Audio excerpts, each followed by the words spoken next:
Kita berharap nih semua saya yakin berharap biarlah PDIP dan PKS tetap berada di luar agar tercipta kondisi itu nggak perlu. Enggak, saya mau Gitu katakan Pendapat serupa dengan Babi Haikal juga disampaikan oleh Adi Prayitno, pengamat politik, yang mengatakan kalau yang kalah ya biarkanlah, jangan masuk pemerintahan. Merangkul pihak yang lain ya, saya kira pihak-pihak yang lain itu pasti mempertimbangkan, karena mendapatkan jatah kekuasaan politik itu bukan sesuatu hal yang gampang sebenarnya, apalagi mendapatkan kekuasaan. Tapi secara prinsip Mas, saya dari dulu selalu mengatakan, boleh sekali-kali presiden terpilih di 2024 ini jangan pernah mengajak partai-partai yang kalah pemilu menjadi bagian dari koalisi.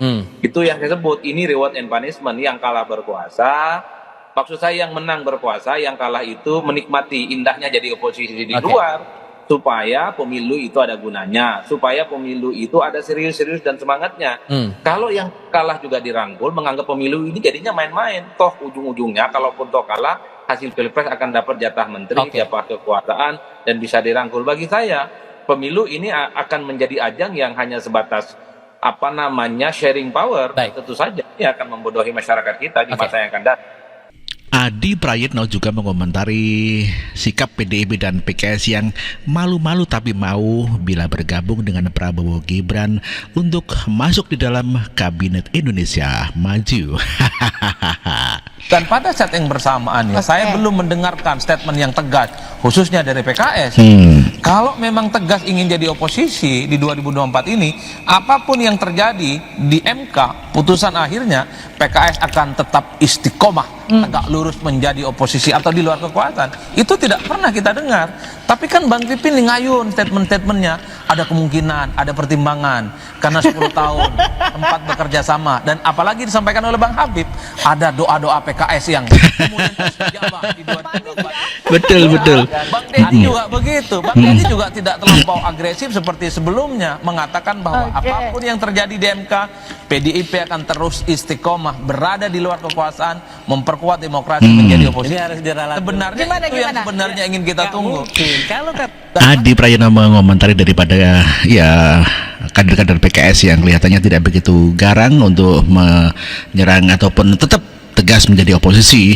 Demikian juga Gerindra yang disampaikan oleh Habibur Rahman mengatakan doa-doa dari sekjen PKS itulah yang dikabulkan pada saat sekarang. Dikarenakan selama 10 tahun PKS mendukung Prabowo tetap kalah saja. PDIP dan PKS oposisi ya tidak ada masalah. Misalkan menjadi oposisi asalkan di manage dengan baik, otomatis baik.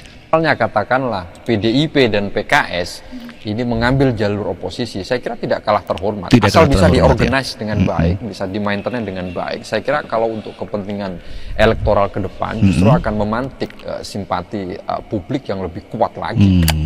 Begitu bagus sekali ya. Misalnya katakan sementara PKS belum mengambil keputusan untuk menjadi oposisi atau bergabung di dalam pemerintahan. Namun sepertinya PKS akan bergabung di dalam pemerintahan. Keputusan oposisi atau koalisi di PKS ditentukan oleh Musyawarah Majelis Syuro. Pengalaman PKS menjadi oposisi dijelaskan oleh PKS sendiri saat wawancara dengan seorang wartawan. Begitu ya. Udah 2 kali nih memilih menjadi oposisi teh.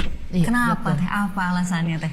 Yang pertama kita perlu ingat bahwa sesungguhnya oposisi di Indonesia bukan cuma gara-gara nggak diajakin jadi menteri, bukan cuma gara-gara nggak dimasukin ke pemerintahan. Ini bukan karena baper ya teh? Bukan karena baper, nggak bisa kalau oposisi baper. Yang kita perlukan adalah bahwa negara ini perlu ada proses check and balances. Ketika sebuah pemerintahan harus ada kontrolnya. Sebenarnya kalau dari hukum tata negara kita, yang jadi oposisinya pemerintah itu mestinya DPR, mestinya. Tetapi kan kemudian pemerintah pasti ingin mengkonsolidasi agar program-programnya jalan, sehingga akhirnya koalisinya dibentuk dan diikat sebagai partai-partai yang ada di DPR ditarik untuk menjadi koalisinya. Ketika semua ikut, terus siapa yang akan mengecek ya counterbalancing dari siapa? Siapa yang menjadi oposisi ya? Memilih untuk tetap menjadi oposisi agar bisa proses check and balances itu berjalan dengan baik. Dan itu sudah kita lakukan sejak tahun 2014. PKS sendiri nih udah 2 kali. Itulah pernyataan dari PKS yang mengatakan siap menjadi oposisi dikarenakan apabila masuk semua dalam pemerintahan maka tidak ada yang bisa ya menyeimbangkan atau check and balances begitu ya Mas Bro ya. Mardhani Alisera menyatakan kalau PKS-nya tetap oposisi.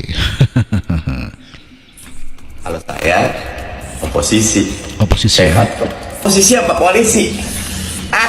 Aduh ya, dengar berita yang menolak PKS untuk koalisi. Aduh, terima kasih ya. Itu partai apa ya?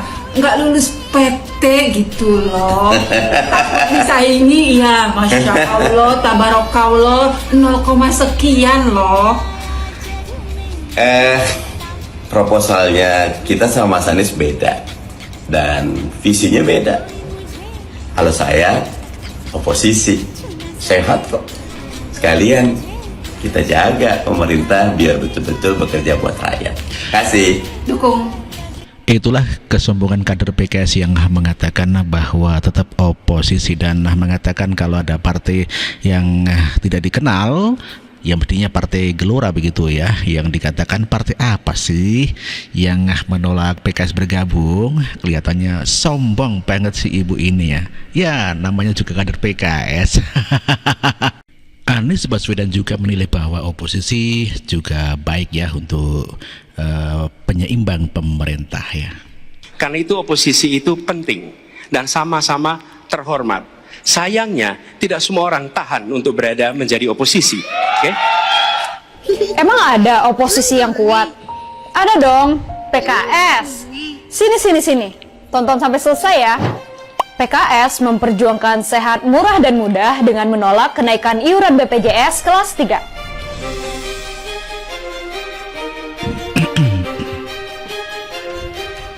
Tidak akan bosan dan tidak akan berhenti menyuarakan penolakan terhadap kenaikan iuran BPJS Kesehatan bagi fakir miskin ini.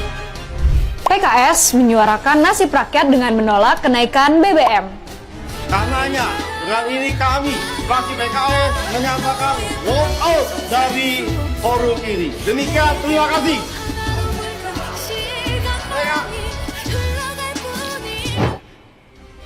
PKS menolak adanya upah murah dalam rangka membela buruh.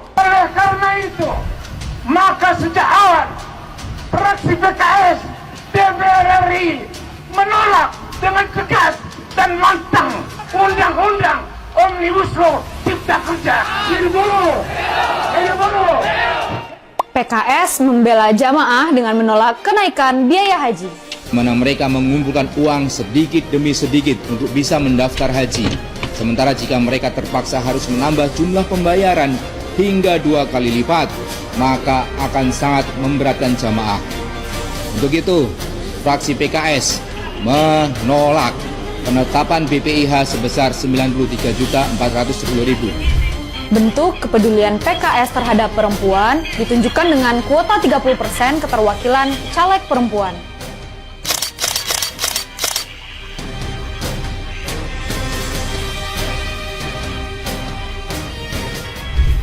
Untuk membela suara rakyat, PKS menolak Gubernur Jakarta ditunjuk langsung oleh Presiden. Berdasarkan catatan-catatan yang kami paparkan di atas, maka kami fraksi Partai Keadilan Sejahtera dengan memohon taufik pada Allah Subhanahu wa taala dan mengucapkan bismillahirrahmanirrahim menyatakan menolak hasil panja tersebut. PKS terus-menerus memperjuangkan hak rakyat dengan menolak dinasti politik.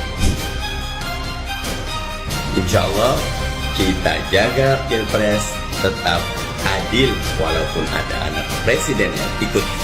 Dan itu tugas kita semua, menjaga agar pemilu jurdil, jujur, dan adil. Dengan menolak presiden 3 periode, PKS telah membela demokrasi. Sementara PKS, Partai Keadilan Sejahtera, juga menyatakan tidak setuju adanya perubahan masa jabatan presiden menjadi 3 periode. Wakil Ketua MPR yang juga anggota fraksi PKS, Hidayat Nur Wahid, mengatakan soal aturan jabatan presiden harus konsisten mengikuti aturan konstitusi. Oh begitu ya. Memilih PKS berarti memperjuangkan demokrasi. PKS. Iklan PKS ya, oposisi cerdas begitu dikatakan sama kader-kader PKS. Memang luar biasa sih PKS ini, makanya SBY sendiri sampai mengatakan kalau PKS adalah pernah bergabung di dalam pemerintahan SBY. PKS adalah oposisi tapi rasa koalisi pemerintah tapi rasa oposisi gitu. Dan memang kelihatannya seperti itu. Dan pada saat pemerintahan SBY paling gencar itu, bahkan pada saat Bang Senturi itu PKS juga ngotot juga. Itu padahal itu ya ngeri banget itu bagi pemerintahan SBY waktu itu. Oke, sekedar kabar hari ini cukup sekian dulu dan terima kasih.